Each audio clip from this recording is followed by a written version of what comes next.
ইরাকে এক নাস্তিকের জন্ম হয়েছিল, মাজুসি নাস্তিক মুলহিদ। সে বলে বেড়াচ্ছিল আমি স্রষ্টায় বিশ্বাস করি না, কারণ স্রষ্টা দেখা যায় না। ইরাকের লোকেরা বলল আমাদের একজন ইমাম আছে, নাম নু'মান ইবনে সাবিত। কি নাম? নু'মান ইবনে সাবিত, যাকে আমরা ইমাম আল আযম আবু হানিফা বলেছি। সবাই বলল তুমি যে স্রষ্টারে খুঁজে পাও না, আমাদের ইমাম তোমারে স্রষ্টা দেখায়। সুবহানাল্লাহ বলেন। সে বলল ঠিক আছে, তাহলে তোমাদের ইমামরা আসতে বলো। কবে? সামনের জুমাবারে ঠিক ভর দুপুরে, দুপুর 2টার দিকে জুমার নামাজের পরে আমিও আসবো, তোমার ইমামও আসবে, ডিবেট হবে। দেখি আমি স্রষ্টার বিপক্ষে আর তোমাদের ইমাম স্রষ্টার পক্ষে, দেখি কে জিতে যায়। এই ডিবেট দেখার জন্য হাজার হাজার মানুষ এসেছে ইরাকের কুফা নগরীতে, হাজার হাজার মানুষ এসেছে। ওই নাস্তিকও এসেছে যে আল্লাহকে বিশ্বাস করেন, স্রষ্টাকে বিশ্বাস করেন, সবাই এসেছে। আসে না শুধু ইমাম আবু হানিফা। নাস্তিক কয় তগো ইমাম ডরাইছে, কি বলে তোদের ইমাম ভয় পেয়েছে। উনি এসেছেন 1.5-2 ঘন্টা দেরি করে। 1.5 ঘন্টা দেরি করে যখন উনি আসলেন, নাস্তিক বলে আপনার সাথে কোনো কথা নাই, আপনার তো সময়ের জ্ঞানই নাই, আপনার সাথে কিসের আলাপ? ইমাম আবু হানিফা বললেন ইনদি উযর, আমার ওজর আছে। কি ওজর? তিনি বললেন আমি যখন ঘর থেকে বেরোই আমার বাড়ির সামনে বিশাল এক নদী পড়ে যায়, আর এই নদী পেরোতে আমার নৌকা ব্যবহার করতে হয়। আজকে এসে দেখি নৌকাও নাই, মাঝিও নাই, কিচ্ছু না, কিভাবে পার হবো? হঠাৎ দেখলাম নদীর পাশে বিশাল বড় গাছ, গাছটা হঠাৎ এমনি এমনি 2 টুকরা হয়ে গেল। গাছ থেকে বিশাল কাঠের তক্তা বের হয়ে গেল, তক্তাগুলো অটোমেটিক্যালি জোড়া লেগে নৌকা হয়ে গেল। এই নৌকা মাঝি ছাড়া সা করে আমার সামনে চলে এলো।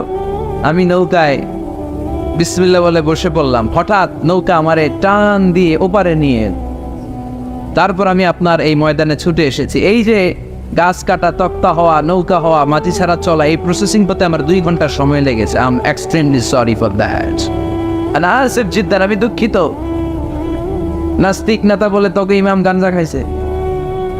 ঠিক খাইছে? তোদের ইমাম মজনুন, জুন্না আলাই, মাথার তার সিরা নিয়ে যা। ইমাম আবু হানিফা বললেন ময়দানে আমারে গালি দিলেন কেন? পাগল বললেন কেন? তার সিরা বলে ডাকলেন কেন? মজনুন শব্দ ব্যবহার করলেন কেন? মার্জিত ভাষা ব্যবহার করতে শিখেন। নাস্তিক বলে কেমন কথা আপনি বলেন? শিক্ষিত মানুষ, দার্শনিক মানুষ, জ্ঞানী মানুষ, ইমাম মানুষ, কোন মানুষ ছাড়া, করাত ছাড়া বিশাল বড় বড় গাছ কাটা যায় নাকি? মিস্ত্রি ছাড়া তক্তা বানানো যায় নাকি? মিস্ত্রি ছাড়া তক্তা জোড়া লাগিয়ে এমনি এমনি নৌকা হয় নাকি? মাছি ছাড়া পানিতে নৌকা চলে নাকি? ইমাম আবু হানিফা বললেন now you on the right track. এই তো লাইনে আসছেন, এই লাইনে আনার জন্য তো এত গল্প, লাইনে আনার জন্যই তো এত স্টোরি আমি মেক করলাম। আপনার কথা থেকেই যদি ধরি, করাত ছাড়া গাছ কাটা যায় না, এমনি এমনি তক্তা হয় না, এমনি এমনি নৌকা হয় না, মাঝি ছাড়া নৌকা এমনি এমনি চলে না, তাহলে আকাশ কেমন করে এমনি এমনি হলো? জমিন কেমন করে এমনি এমনি হলো? দ্বীপ প্রহরের জলজলে সূর্যটা কেমন করে কিরণ দিল এমনি এমনি? আল্লাহু আকবার! কেমন করে নবমণ্ডল উপমণ্ডল সৃষ্টি হলো? কেমন করে দিন শেষে রাত্রি আসে, রাত্রি শেষে দিন আসে? ওইটা যদি এমনি এমনি না হয়, মহাবিশ্বের এই সুন্দর বসুন্ধরার সব কিছু কেমন করে এমনি এমনি হয়? নাস্তিক কয় হায় হায়, আসলে তো আমি একটা লুকা পাঠা, আসলেই তো আমি হাদারাম, এইভাবে তো ভেবে দেখি নাই। আসলে তো এগুলো এমনি এমনি হয় না। Someone is controlling everything in the world.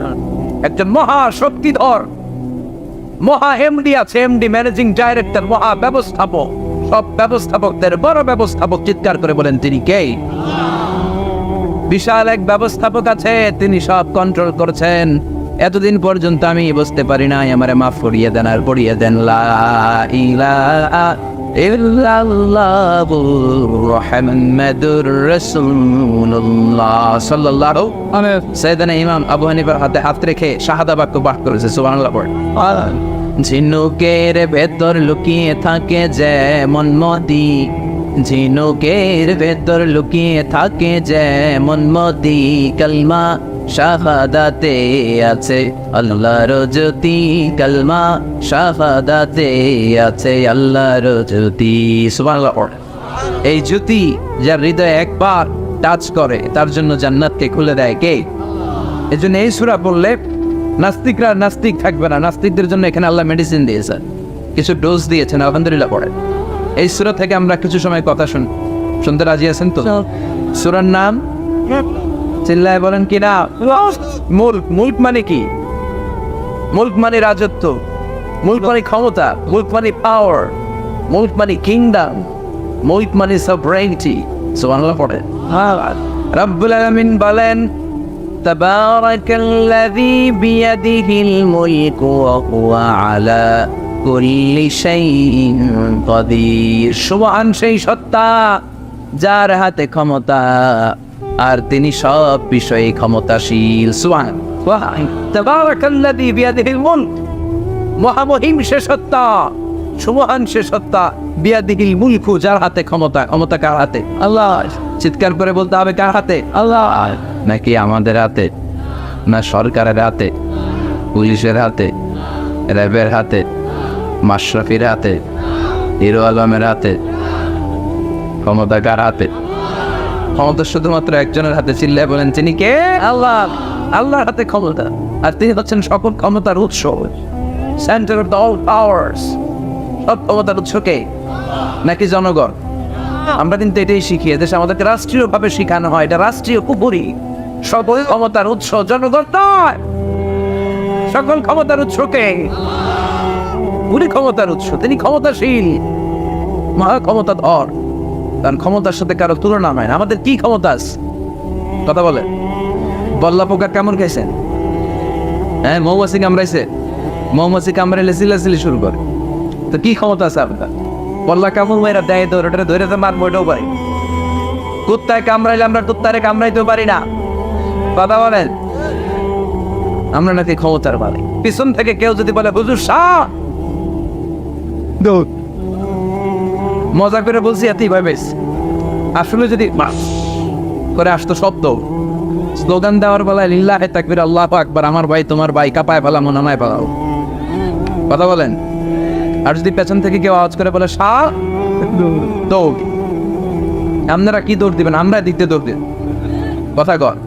চাচা আপনরা জীবন বাঁচানোর জন্য ভয়ে পাগল। সাপ লাগবে না, বাবা ভেঙছিলেন মাইথার দিয়ে নাই বোধ হয়। আছে আছে। কি করে?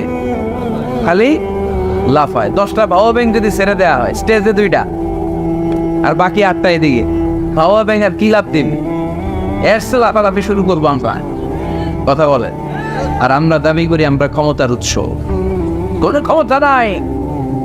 একবার ডায়রিয়া হলে 3বার টয়লেটে গেলে আর চেহারার দিকে তাকানো যায় না। কারে মাফ করে দে, আই মরে যাইও, আই হাইতান না, আছে না নাই? তো পারবেন না কেন? আপনার ক্ষমতার উৎস, আপনি না ক্ষমতার উৎস।